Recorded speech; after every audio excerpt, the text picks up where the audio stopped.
ቤተሰቦችዬ ዛሬ ደግሞ እንግዲህ አንድ ሀሳብ ልናገር ነው የመጣሁት ማለት ነው። የኔ ፋሚሊዎች ማለት ነው። እና ሩትዬ እንግዲህ ሰሞኑን አለባበሷ ትንሽ ቀየር ብሏል። ማለቴ ያው እሷ ህይወቷን ወይም ደግሞ ያለችበትን ነገር ምናል ደስተኛ እንደሆነች ምናል ከዛ ወይም በአብርሽ ምናል እንዳልተጎዳች ለማሳየት እየሞከረች ነው። ገባችሁ? ግን ይሄ የሩትዬ ማንነት አይደለም።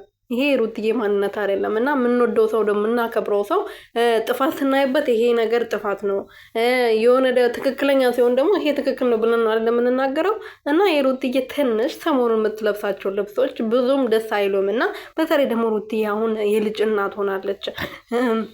ገና ደግሞ ልጇ ህፃን ልጅ ነው። ገና ጡት ጠብቶ አልጠገበም።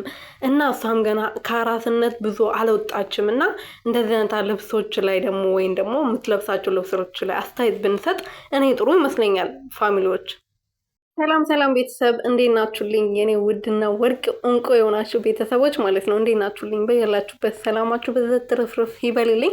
ዛሬ እንግዲህ ስለ ሩትዬ ደግሞ አዲስ ነገር ማለት አዲስ ነገር ሳይሆን የሆነ አስተያየት ለመስጠት ነው የመጣሁት።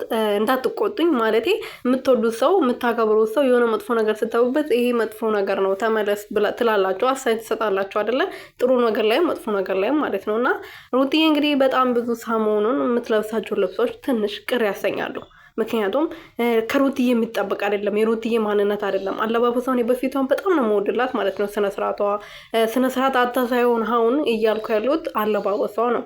ስለ አለባበሷ ነው እያወራ ያሉት። እና ይሄን ነገር ብታስተካክል እኔ ደስ ይለኛል። በተለይ ትናንትናው አለባበሷ ከዚህ በፊት ዱባይ ነበር የለበሰችው ይሄን ቀሚስ። አሁን ግን ስለወፈረች ሰውነቷ ስለጨመረ በጣም እንትን አጥሮባታል ማለት ነው። ከሷ የማይጠበቅ አለባበስ ነው። እና እናንተ አስተያየት ስጡበት። የምር የምትወዱ ሰውት እንደዚህ ሲያደርግ አስተያየት መስጠት አለባችሁ።